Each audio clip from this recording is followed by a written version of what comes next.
Hello, Dimsdale. I'm Jet You Betcha with today's editorial, which technically makes it a jetatorial. France has enacted a law banning the use of forever chemicals known as PFAS in cosmetics, clothing, and ski wax to reduce public exposure.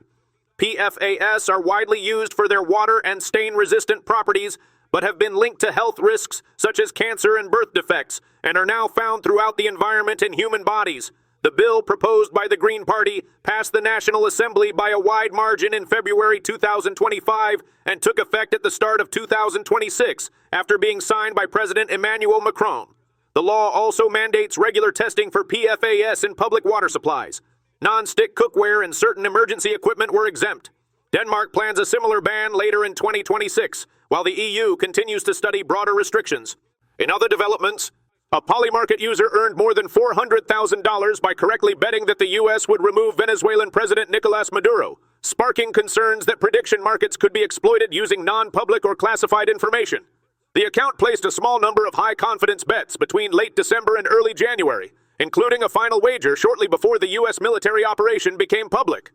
While the bettor's identity and information sources remain unknown, blockchain analysts say the winnings were cashed out openly, making the user traceable if authorities investigate.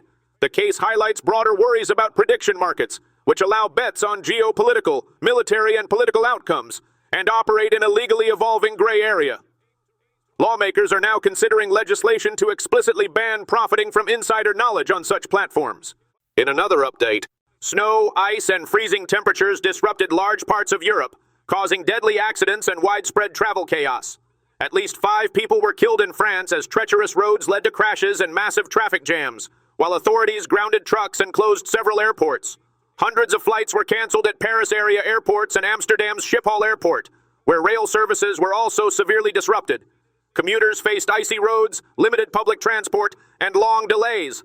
Italy experienced heavy rain rather than snow, with flooding concerns in Rome and restrictions in parks, while northern regions saw snowfall. Britain recorded temperatures as low as minus 12.5 degrees Celsius, shutting schools, transport, and sporting events. Across the Balkans, storms, flooding, and snow caused power outages, traffic disruptions, and at least 1 fatality. In other developments, Bitcoin Depot, one of the largest U.S. cryptocurrency ATM operators, will pay nearly $2 million to the state of Maine to compensate victims of fraud linked to its kiosks.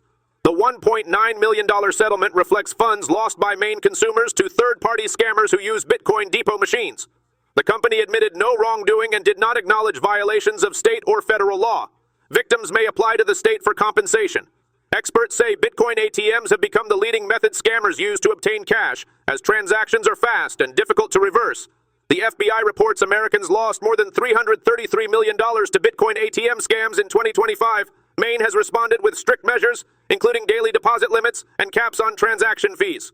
From all of us here, stay classy, Dimsdale.